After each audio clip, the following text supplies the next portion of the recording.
Good morning, everyone, and you are welcome to this fifth episode of the Way program. I am your host. I'm Reverend Dr. Lillian Robinson, and the Way is a subsidiary of a Work of Heart Christian Ministries. At the Way, we bring you relevant Christian dialogue that can be helpful to church leaders, to lay persons, and those who are not affiliated with the church. Everyone is invited. So, welcome to the broadcast.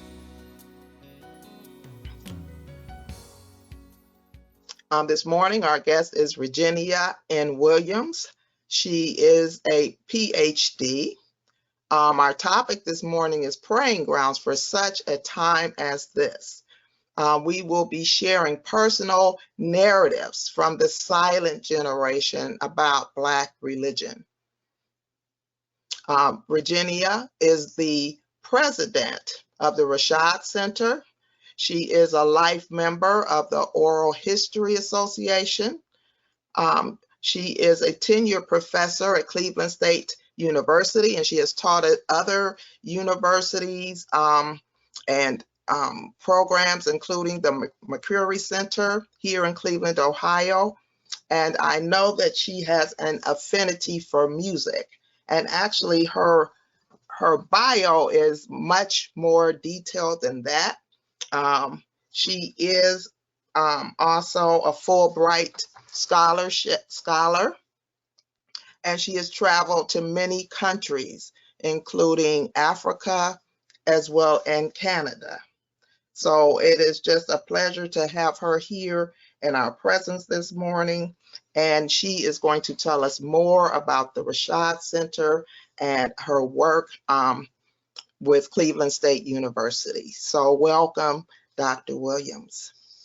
Well, thank you so much, Dr. Robinson, for this opportunity to share what praying grounds means to me and the positive difference that I believe that it makes in the academy and in the surrounding community, and I hope in the various faith communities where the narrators worship and work.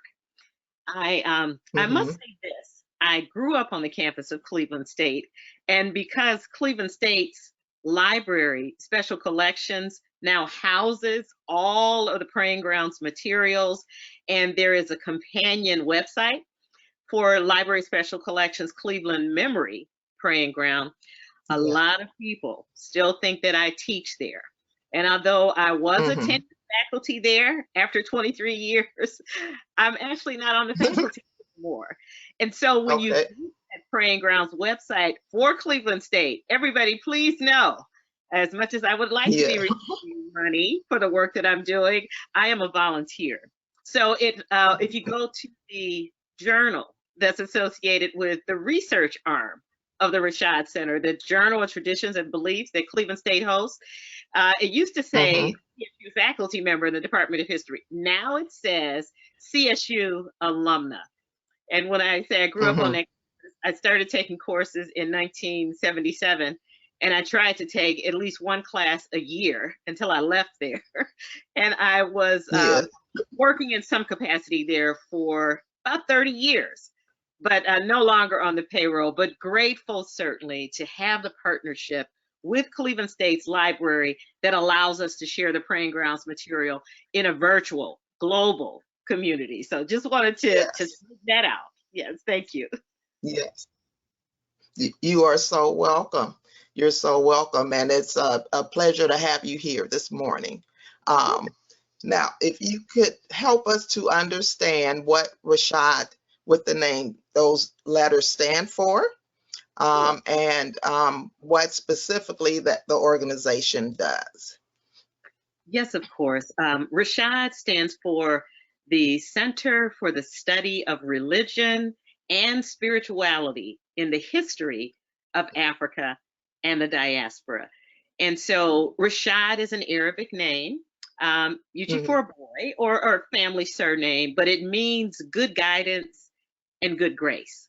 And so when I was playing around with the letters, because I'm a historian, that's what my doctorate is. I'm not a minister, but I understand that religion has an important role, especially when we consider Black history in the global community. So I Yeah. wanted religion and I wanted history, and I was playing around with the order of those words. And we came up with RASHAD, religion and spirituality, history in Africa and the diaspora, and that's RASHAD.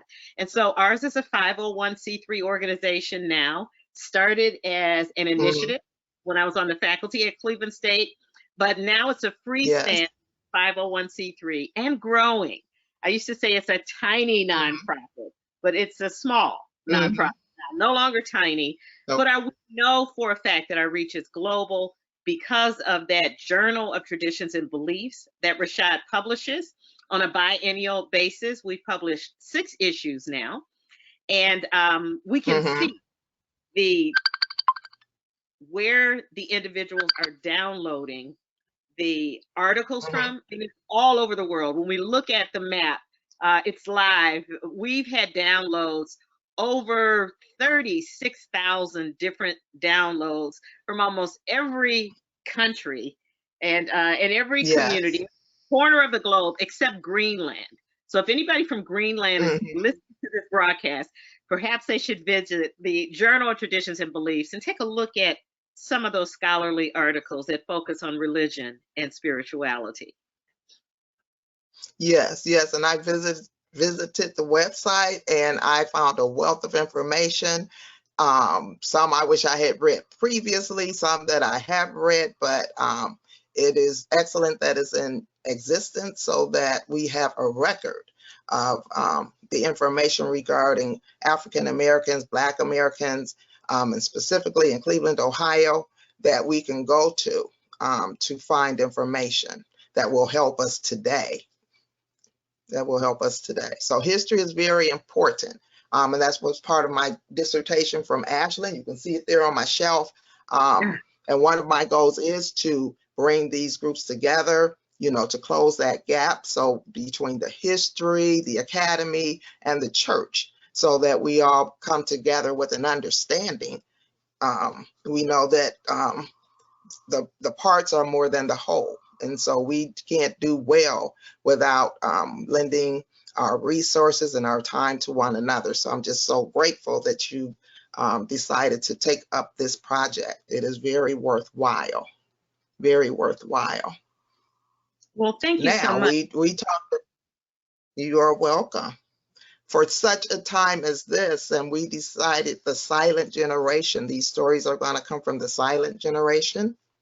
So what can you tell us about that and about Well, them? well, I can say when we launched the Praying Grounds project in 2003, I deliberately focused on more senior members of various faith communities. In fact, everybody was Baptist. One person Okay. who had spent some time in the Baptist church in Sandusky and also in Cleveland, but was in a Mhm. congregational church, actually affiliated with United Church of Christ.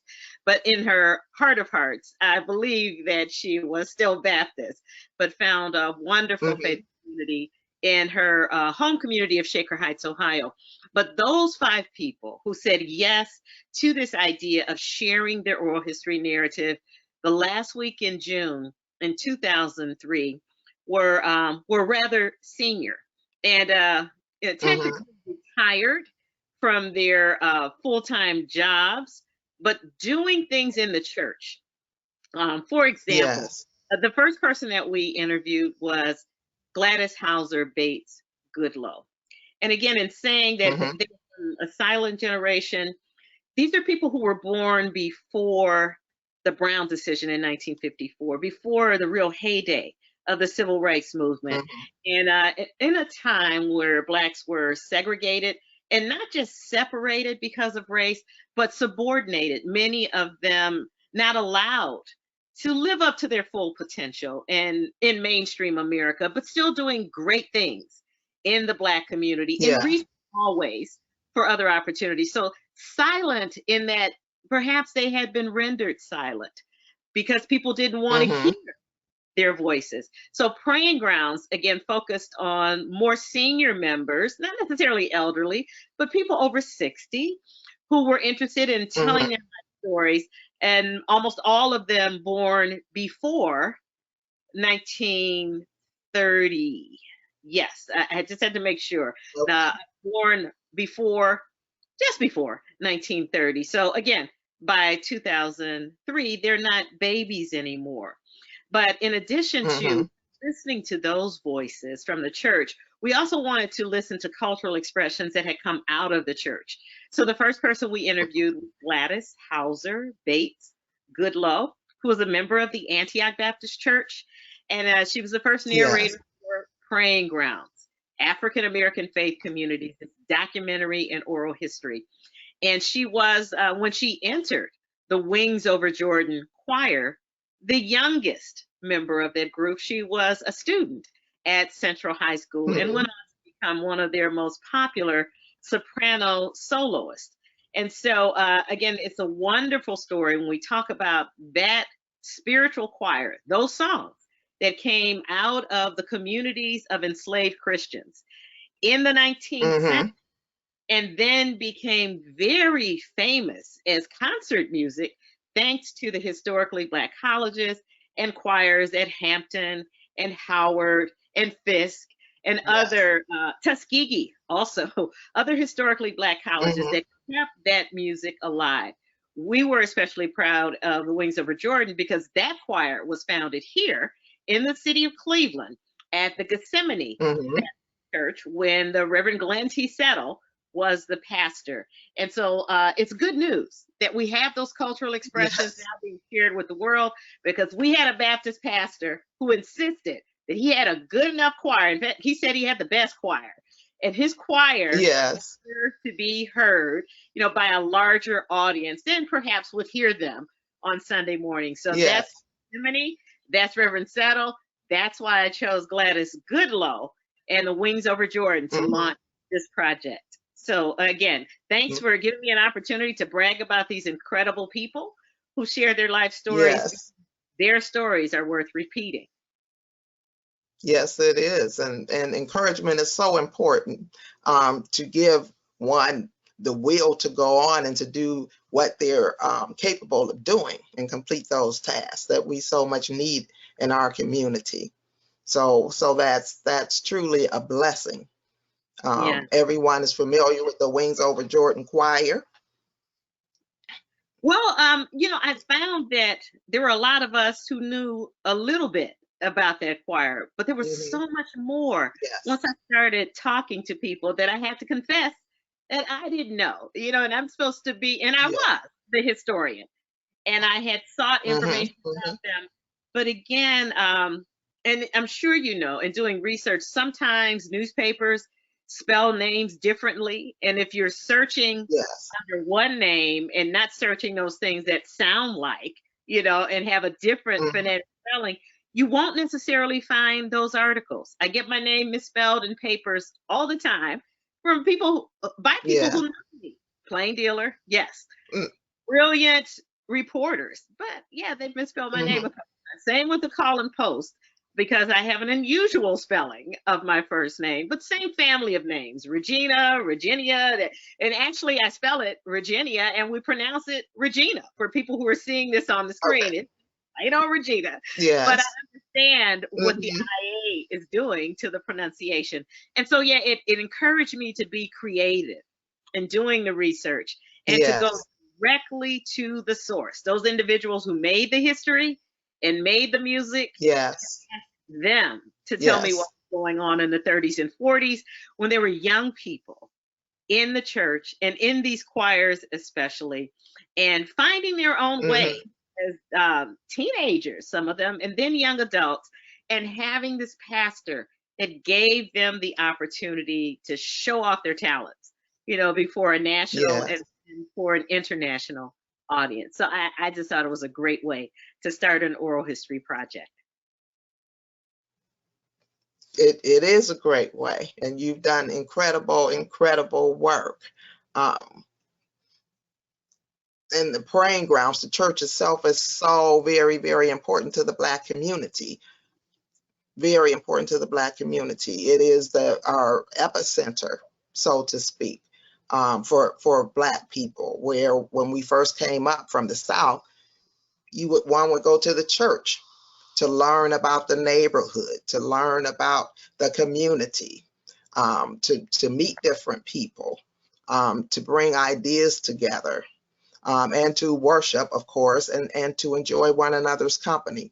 So the church and its history is rich and is very important to the Black community. It's evolving, and so it should. It is evolving. And so, but we always have to reach back to our history to see where we've come from. And some of our history never dies. Some of those traditions never die, even though the church is changing. Mm-hmm. And I agree heartily with what you just said. And may I say, Dr. Robinson, as far as the name Praying Grounds is concerned, it came directly from my experiences in the Baptist church. My parents, the late Nathaniel Williams Sr. and his wife, Mrs. Lanzarine Williams, my mother and my father, were charter members of the New Joshua Missionary Baptist Church here in the city of Cleveland. And for a time, our church was located at 7701 Central Avenue, right in the heart of the Black Belt, on the east side of the city of Cleveland. So my growing up years were right there on Central, certainly all day Sunday, and a lot of Saturdays too, for junior choir rehearsal, junior usher board, Thursday nights too. My parents had 6 children. They were in the choir. So my parents invited babysitters. So we were there in the sanctuary while they rehearsed. And it was a wonderful way to grow up as a Black child in Cleveland. But my father had another friend, in fact, a brother in the Prince Hall Masons, who was the chair of the deacon board for many years. His name was Mr. or Brother Sam Morrell. And he used to pray certain prayers, some of them taken from African American folk prayers. I didn't realize at the time, beautiful, like poetry, until I read some of these passages in Zora Neale Hurston's work when she focused on the sanctified church and Black folk traditions and religion. But among other things, thank God for the fact that he lived in a country where he could pick and choose his own praying grounds. And so, of course, in the Academy, we say that's a First Amendment right, freedom of expression, including religious expression. He didn't get that on Sunday morning. He just said, I thank God that I can pick and choose my own praying grounds. And I wanted to pull part of that very positive church experience into the Academy with me. In fact, I didn't even have tenure when I started this project, so that maybe I'm a risk taker. But as much as we talk about the need to separate church and state, certainly I understand that. I'm not trying to convert people. I'm not trying to indoctrinate people. What I am saying is what a lot of people already know is that religion is a powerful influencer, if you will, in shaping history, not only in the Black community, but in world history and culture, for better or for worse. And very often, it was for our good, as far as the Black community is concerned, that we had church leaders and church followers. We had congregants and pastors who were willing to get outside the 4 walls of the church and transform the existing social order. That's what that civil rights movement was about. That was based on Black churches in the South and then moved north.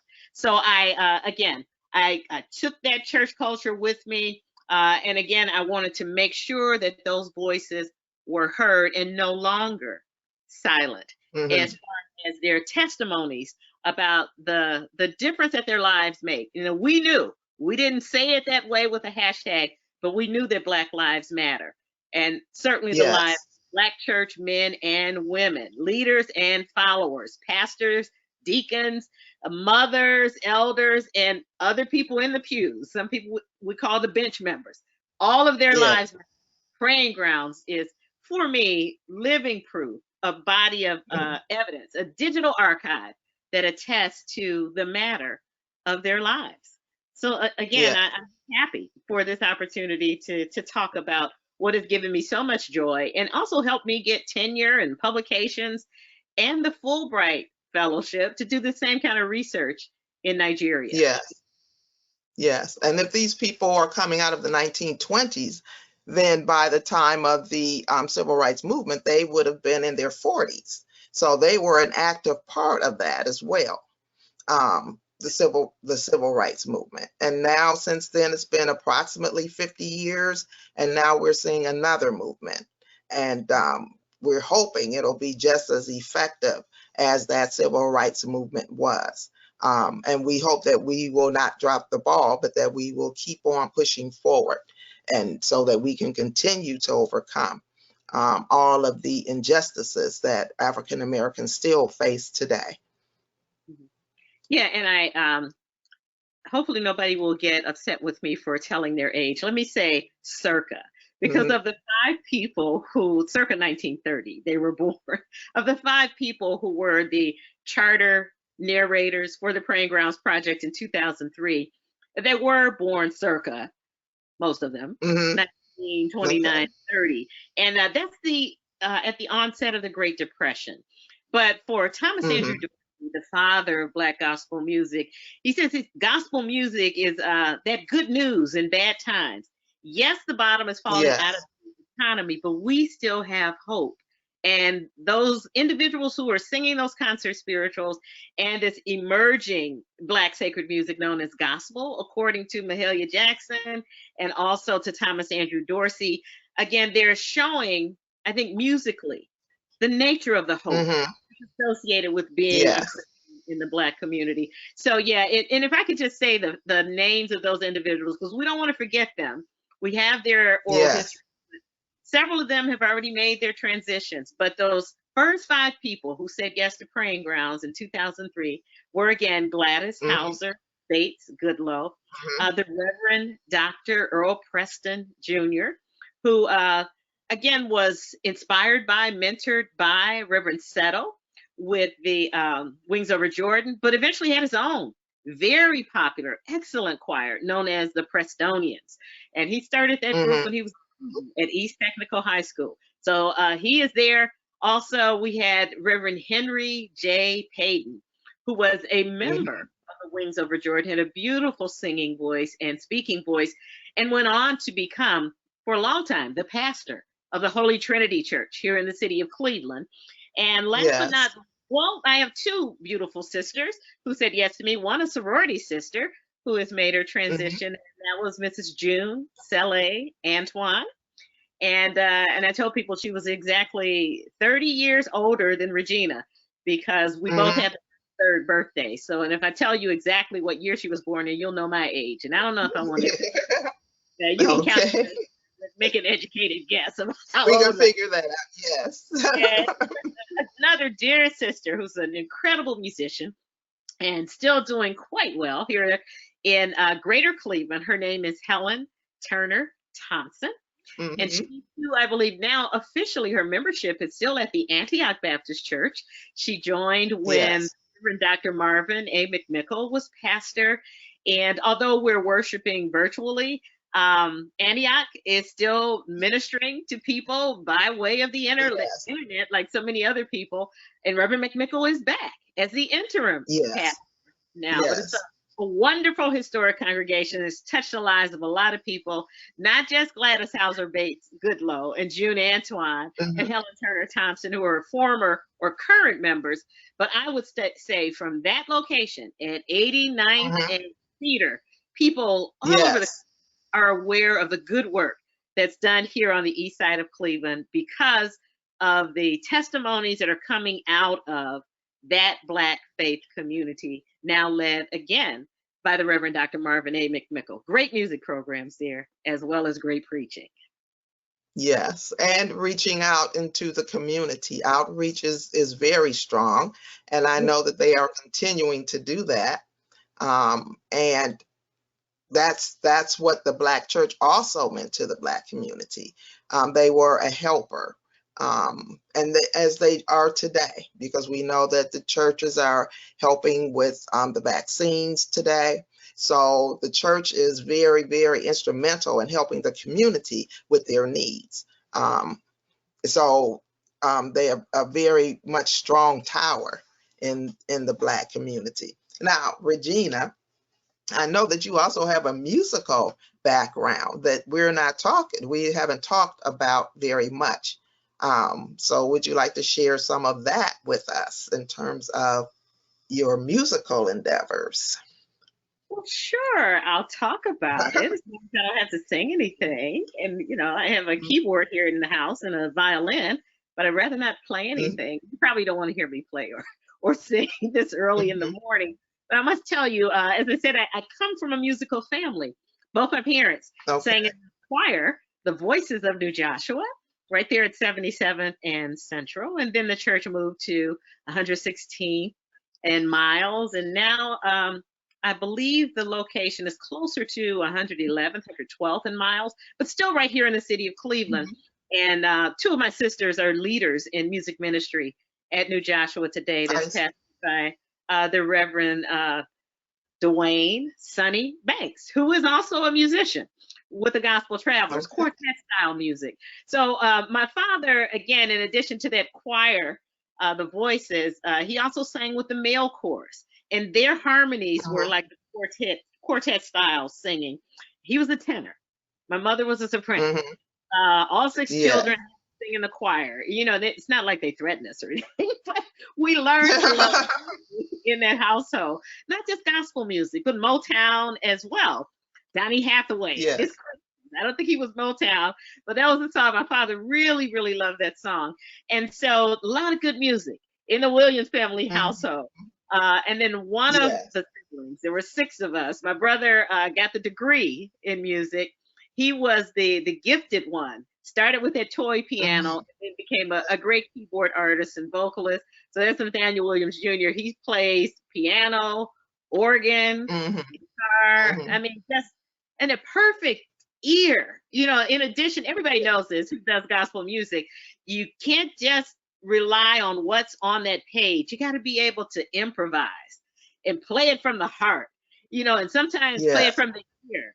If it's written in the key of A and somebody starts singing in B flat, you got to be able to get in the same key with that singer, so that everything is sync and things are in harmony. So that's the music that I've learned to love. That's the music that I've been able to teach about, Black sacred music. It was a history course at Cleveland State University. Even had C-SPAN come to the campus and, videotape one of my lectures on Duke Ellington's liturgical jazz, talking about the sacred music that he performed with his jazz orchestra beginning in 1965 at the Grace Cathedral in San Francisco. So that's still our music. And, and I want to say also, in addition to talking about these praying grounds, something else that people see if they go to the web exhibit for the clevelandmemory.org/pray praying grounds website. There's a quote from W.E.B. Du Bois, who was my hero, the first Black American to earn a PhD at Harvard in the late 19th century. But I quoted from the Souls of Black Folk, and he said, among others, the Negro Church today, writing in 1903, the social center of the Negro community. So, great things happen here. Employment is found for the idle. Great sums of money are exchanged. But at the same time, this social center is the religious center of great power.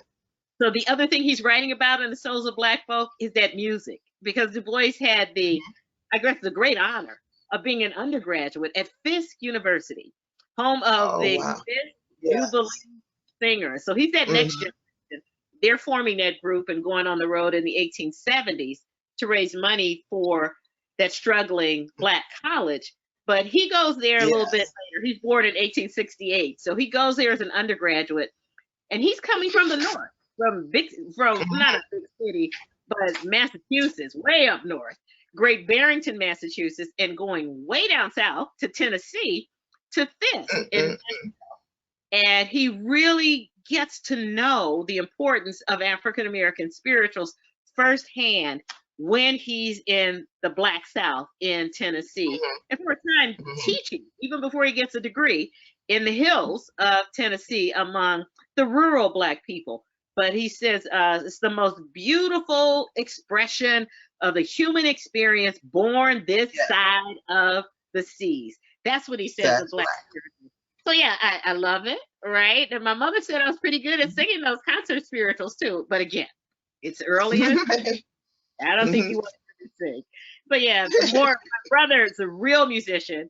We both took piano mhm, lessons together, but he became the real musician. I'm the person who talks about music and sings way in the background when the Williams family mhm. gospel singers perform as an ensemble. Although he forces me, to sing solo occasionally. He just starts playing the music. And I said, "Oh no, you want this song? Actually, sounds pretty good." So yes, anybody who wants to hear me sing, I'll send you a link to our most Okay. recent family performance. But thank you for asking about music. Yes, yes, and that's important because the culture, Black culture, does influence music within the church. Um, so that life influences culture and culture influences life, so it is truly a part of us. And we know that as the music changed over the decades, the church music was influenced by what was going on, within culture, within the general culture or pop culture, so that it, whether we want to accept it or not, Hmm. it is a part of us. What's going on in culture is a part of, becomes reflected in the church, and vice versa, because the church also has an effect on what's going on in culture. It's interesting that you put it that way because Hmm. one of the books I used to use in a classroom, and it might be on that shelf behind you, or maybe the one to your right, and To just my right, it's this not right. one.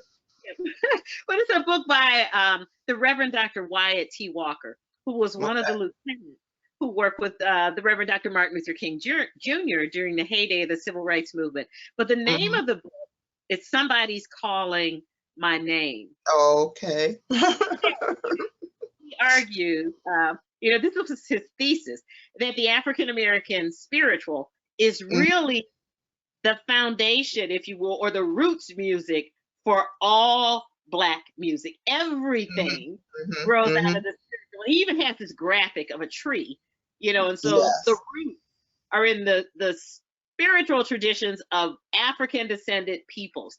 Oh, I Hmm. wish I had a graphic because it's all colored, and then he has all the branches, what grows out of that. But the spirit Yes. has to be there. Now, some people have a problem with his argument, but I agree Hmm. with what you said earlier, is that Black music in general and Black sacred music in particular has influenced other cultural expressions, not just in the church, not just the Hmm. gospel and the hymns, and Hmm. but also the so-called secular music, including Yes. blues and rock and roll. So, Yes. but White Walker is a very, very interesting man, and for years he pastored the Canaan Baptist Church of Christ in Oh. Harlem. And I had a Hmm. chance to visit that church, but the good doctor was touring that day. That was Hmm. my first time in that part of New York. Was a really, really beautiful service, and I remember feeling so disappointed when I heard somebody else was going to preach. But then Hmm. the preacher for that hour started to sing James Cleveland's "No Ways Tired." Oh. I don't Yes. feel no ways tired, come too far from where I started from. Now, nobody told me that the Right. road would be easy, but I don't believe he brought me this far to leave me. Yes.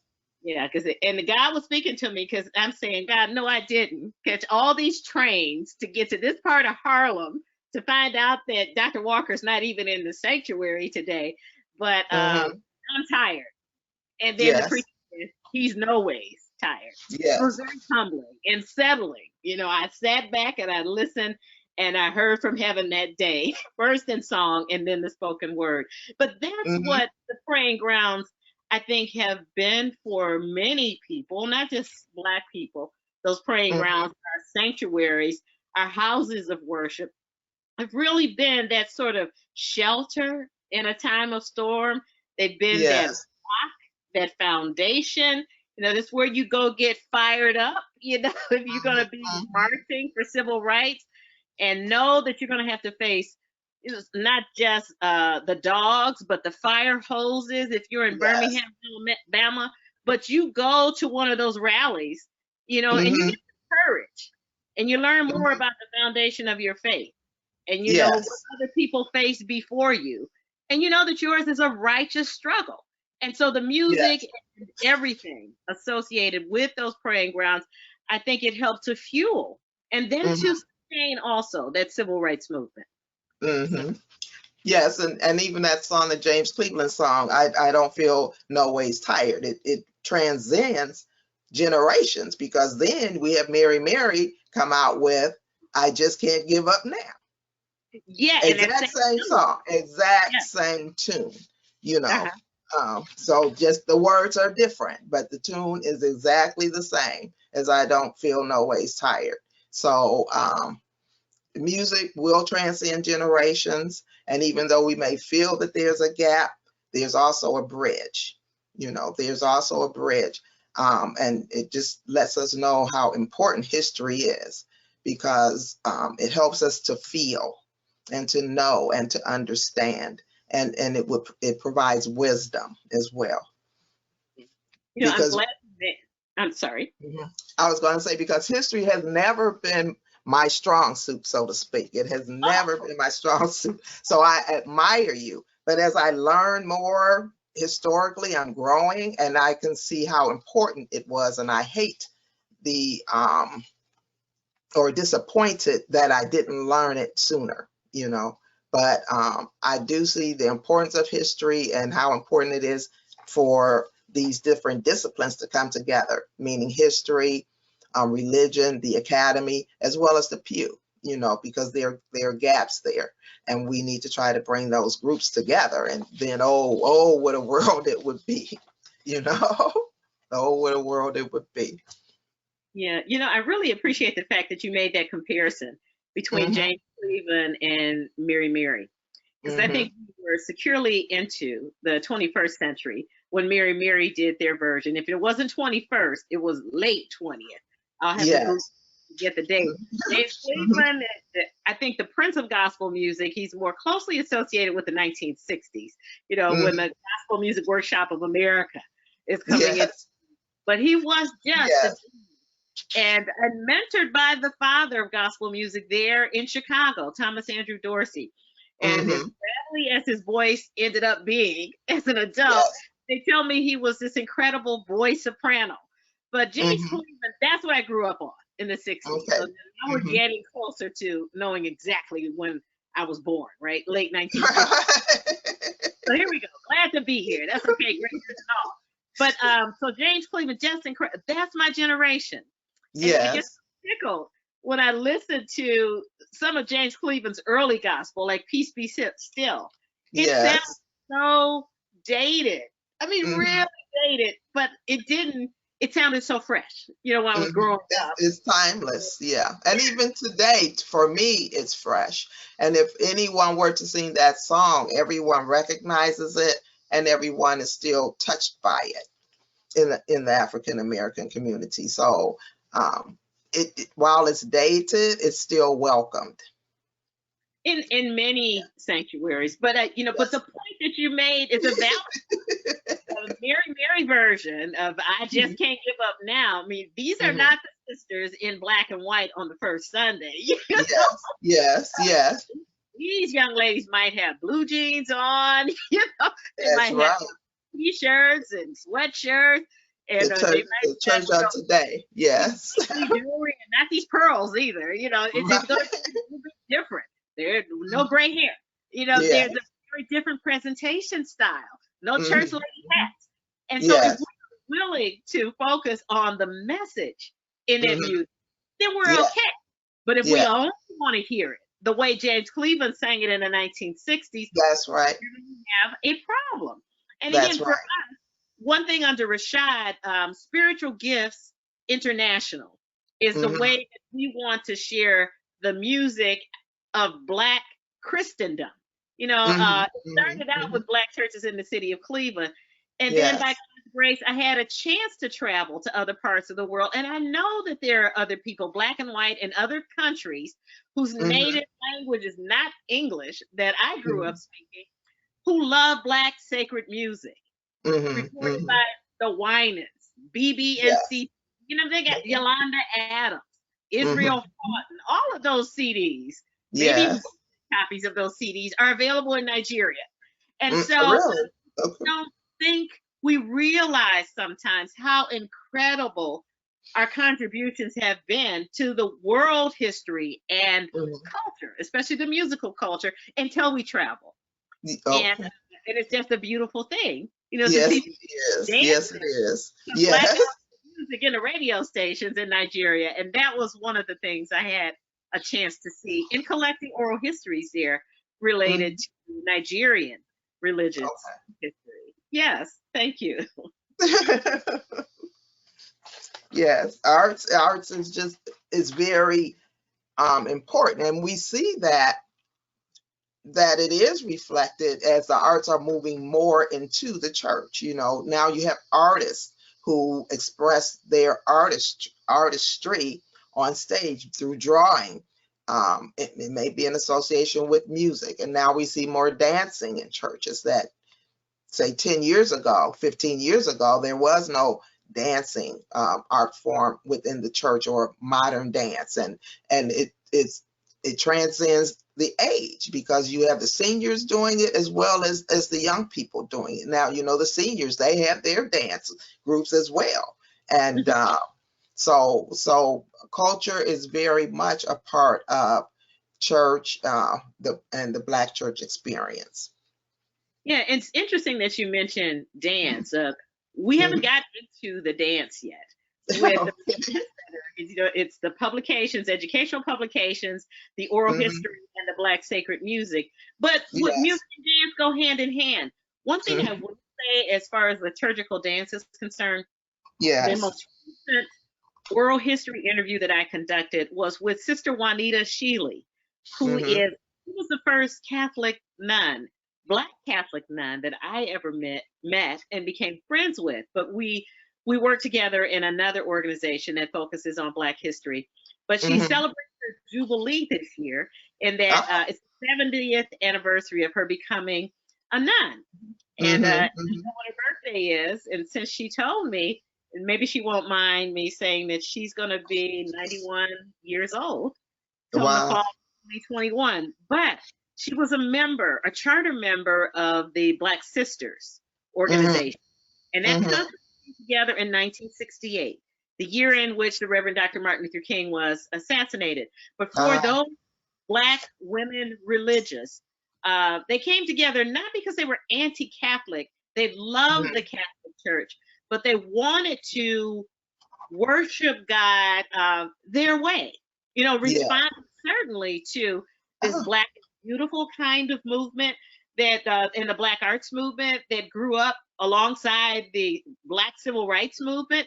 And so they wanted to wear, the Afrocentric attire. They wanted to have Black sacred music, not just the beautiful songs that were in Latin that were associated with the traditional mass, but they wanted spirituals and gospels. And Sister Sheely wanted to be a liturgical dancer. She said it was just beautiful. It took a while to get to the point where there was a Black Catholic hymnal, but there is one. It took a while where people could see that kind of sensual, really sensual dancing. I don't want to say sexy dancing, because that might take our minds to a different place.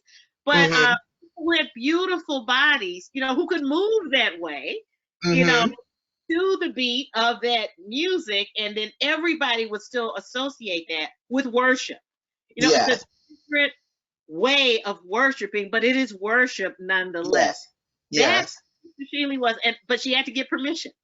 I think in the Catholic Church, it's beautifully hierarchical, and there's one pope, other leaders within the church, but there are also independent ministries in the Black community. So, you can start your own ministry without getting permission from a bishop.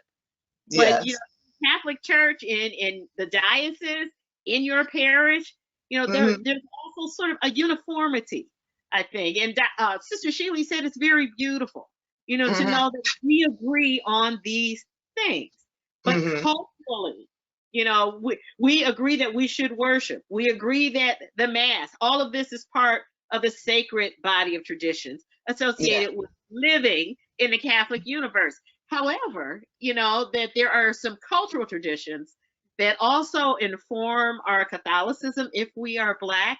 And Hmm. so, yeah, her interview I enjoyed very, very much. And that's going to be a featured article in the next issue of the Traditions and Beliefs newsletter that RASHAD publishes. So thank you for mentioning the dancing artists in the Hmm. faith community and their worship traditions as well. Yes, yes. And I had an experience with a Catholic priest, and actually he encouraged encouraged me to include Black gospel music within a Catholic service. So, so they are changing, and Catholics are becoming more acceptable of Black culture and Black sacred music.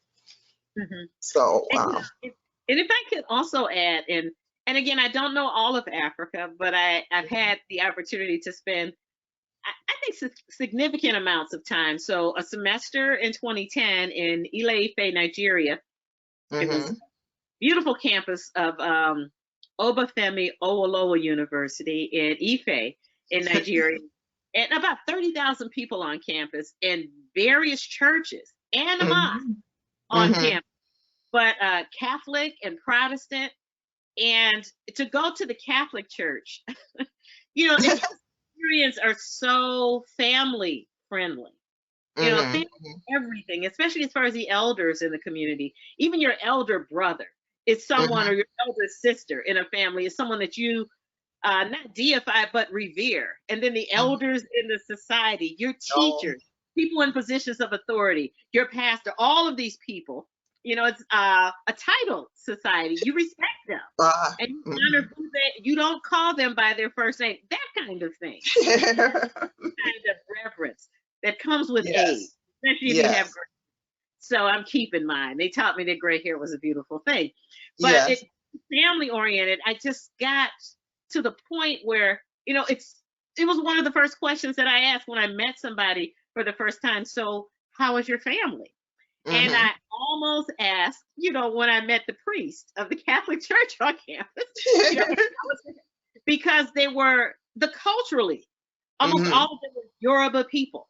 So they dressed alike, danced alike, music sounded the same. I didn't know the language except for a few words, unless I had, the book in front of me, the survival Yoruba that I was speaking at that time. I was studying, but a student studying Yoruba traditions and culture and religion, and then teaching a history of Africans in the diaspora with a focus on the United States. So they wanted to learn about my church experience and my gospel. I went to church with them, and it was just beautiful. The dancing, I mean, elderly women who would walk into the sanctuary on canes and walkers.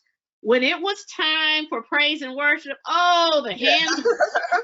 Yes. No more, everybody's dancing. And I said, okay. It makes you feel better. You can worship God your way in spirit. And so I don't take it lightly. And I don't say that, that it's monolithic, that what works for Black Christians in the Cedar Central community is also going to work for Black Christians in Ife, Nigeria.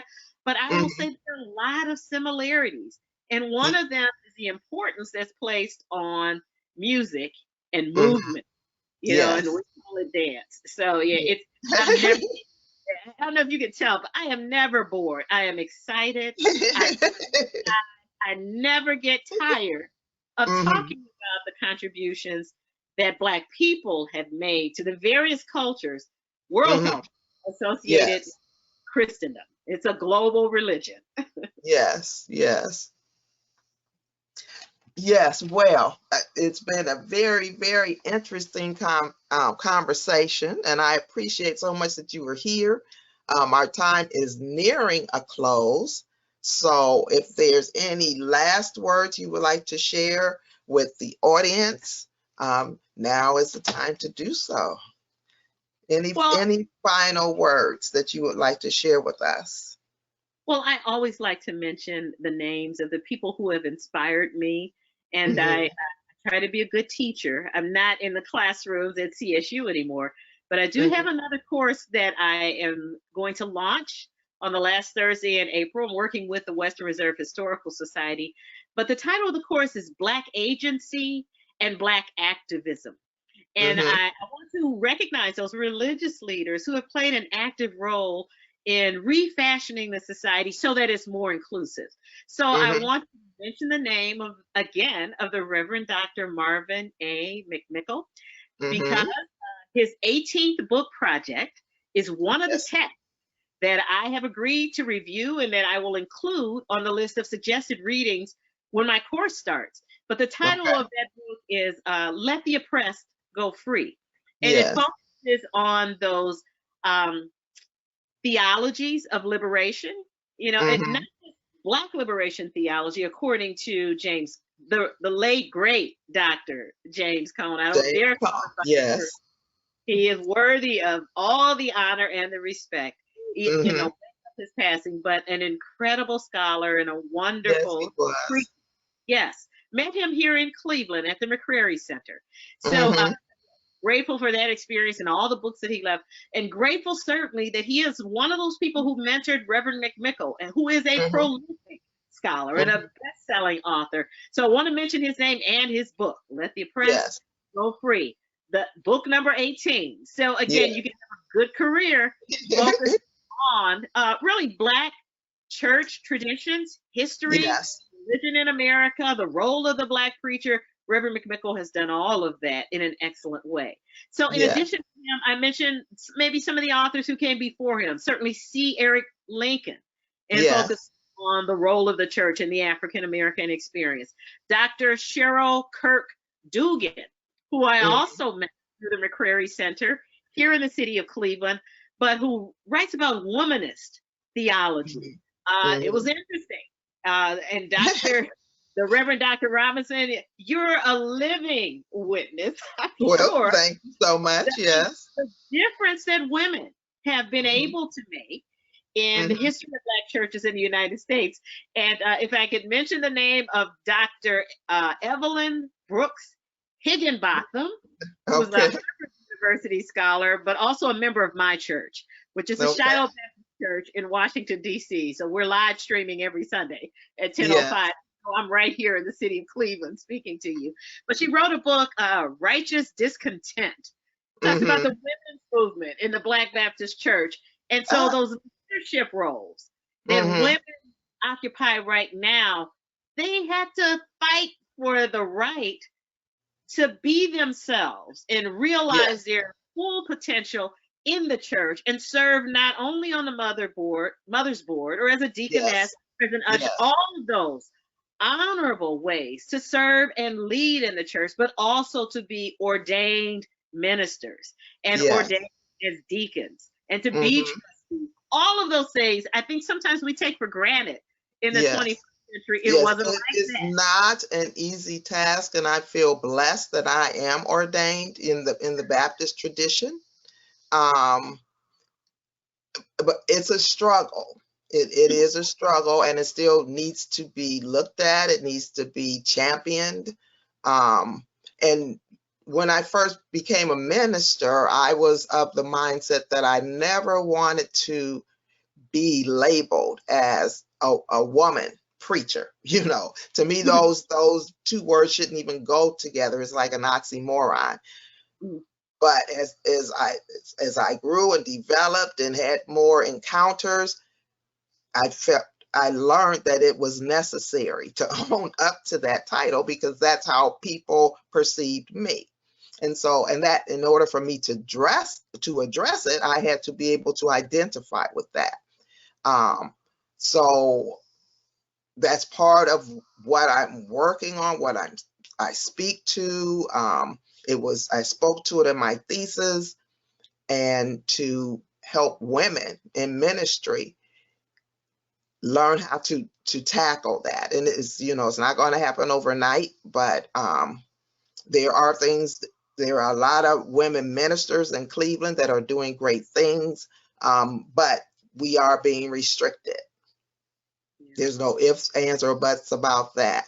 So hopefully, you know, through the grace of God and the help of God, that will change. And gradually, men are becoming more accepting of women in higher leadership roles, as you said, not just on the motherboard or the youth leader or things of that nature, or the children's leader. Uh, so that we need some work in that area. We really do. And with the grace of God, I think that it will happen. I think it's going to happen. Yeah, we just keep singing the fight song. No ways That's tied. right. That's But right. nobody So, told me so to my know. research, I want to speak. I speak to that in my research and in my dissertation, and then I want to carry it on to a book that will assist pastors, all sorts of pastors, and provide data for them in terms of church practice and that kind of thing. So that's what I'm working towards. So, what is it that you are working on? What's your next thing? You know, and that's an interesting question, because people, you and I both have these terminal degrees, right? These doctorates. Yes. And Yes. they call it a terminal degree, like, okay, you're done. You know, you cross the stage. I love that picture that's on your site where they're putting the hood on, right? And from Yes. once they give you that PhD hood, they welcome you into the community of scholars. It never Mhm. ends.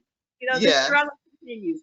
You can't rest on your laurels. This No, is you the cannot. 20th anniversary of you know, that graduation in Mhm. 2001 with a doctorate from Case Western Reserve University. But what Wow. I'm working on right now, one of the things is a 2-volume set based Ooh. on the edited transcripts of the Praying Grounds narrators.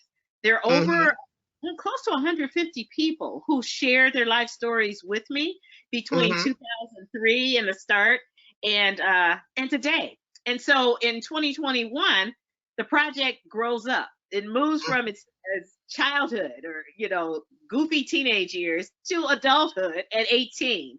And so in Yes. June of 2021 will mark the 18th anniversary, and moving into that mature realm now as far as Mhm. oral history scholarship is concerned.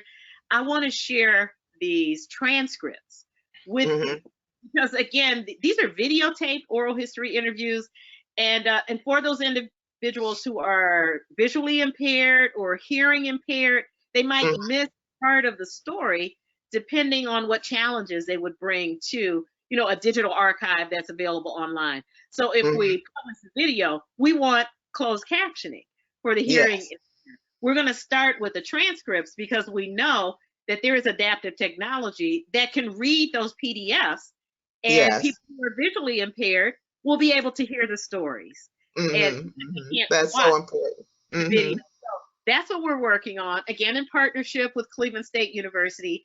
And then for RASHAD itself, we Mhm. have a board of directors. We have received a small grant. Now, it's not Oh, for us, it's thousands of dollars. It's a wow. grant. It's your All tax right. dollars at work to Mhm. develop a series of internet TV programs called CLE, Arts, Mhm. Culture, Mhm. TV, but again related to religion and spirituality in the history of Africa and the diaspora, and its various influences, various branches coming Mhm. out the religious experiences. And so that's for this fiscal year. So you Mhm. can follow us on Facebook, follow RASHAD on Facebook, follow Yes. CLE Arts and Culture TV on Facebook, or follow me. I try to Yes. post everything, but it's Mhm. exciting. We are grateful for the fact that, you know, when you get those grants, and this Mhm. is our first grant from that body, so it's $5,000. But Mhm. when a body looks at your proposal, your idea, and Wow. says we cannot fund projects that discriminate against other people based on Mhm. a number of factors, including race and religion, but they look at Yes. our project that focuses on religion and spirituality and the history of Africa Mhm. and the diaspora, Black people in the global Yes. community, and they say this is indeed an educational project, and there are things Yes. that people can learn from it. So I Mhm. thank Cuyahoga Arts and Culture for that vote of confidence. It's never been a secret, you know, that I'm not a Mhm. Mhm. missionary. I'm an educator, and I think Yes. that's my calling, to be a teacher. also high to Mhm. be a preacher, and Yes, there's the yes. preaching teachers like Reverend McMickle, but I'm Mhm. not the preaching teacher. I'm the lecturing teacher, Yes, the yes, writing teacher. So I'll continue to do that and try to do it with a smile and to do it with excellence because I absolutely. yes. And, So the and but plate's pretty the, full. Yeah, yes, and the Lord has given us all gifts, yes, and they're to be dedicated to Him, and they're for His good, to be used for His good. So, and you are doing just that, as they say. I'm doing my So, best. Thank you. all right. So, again, I'm glad that you joined the program. We're a few minutes over time, and so I'm just going to close out. You shared a lot of information with us this morning, and you've enlightened us. You've enlightened me, and I do appreciate it. Um, but in terms of a Work of Heart Christian Ministries, we have a website. It's a Work of heartministries.com. Also, my email is lr@aworkofheartministries.com. We are registered by the state of Ohio. We are a 501c3. We also have worship services, Bible study, and giving campaign. So my first worship service actually will be this Resurrection Sunday. So I'm excited about that. So but it will be running also throughout the day. So if you have a moment on Resurrection Sunday, please join me for that. Also, we are a nonprofit, so if you have been helped by this program or any other programs, you can PayPal me at a Work of Heart CM. If you go to the web page, you will see a PayPal button. And there are other ways to give, but again, you can contact me. Again, also our major purpose is evangelism as well. So if you go to the website, you will see steps to accepting Jesus Christ as your personal Savior, because that is our priority. We want to help to win souls to Jesus Christ. So we thank you for attending this morning, or if not in attendance, we thank you for watching this broadcast. We hope that you have gotten something out of it. I thank my guest, Dr. Regennia Williams, and we will keep in touch, and hopefully we'll be able to collaborate on some future endeavors. So thank you, and we always remember we are living in tumultuous times, so you have to remember to get vaccinated, wear your mask, continue to social distance, and then let's remember to pray for one another as well as those who are in need. And as Isaiah 30:21 states, if you're walking with God, whether you turn to the right or to the left, you will hear a voice behind you saying that this is the way. Walk in it. And we thank you for being with us this morning. God bless you. Thank you so much for this opportunity. All righty. Thank you. Thank you. All right. We'll definitely be in touch.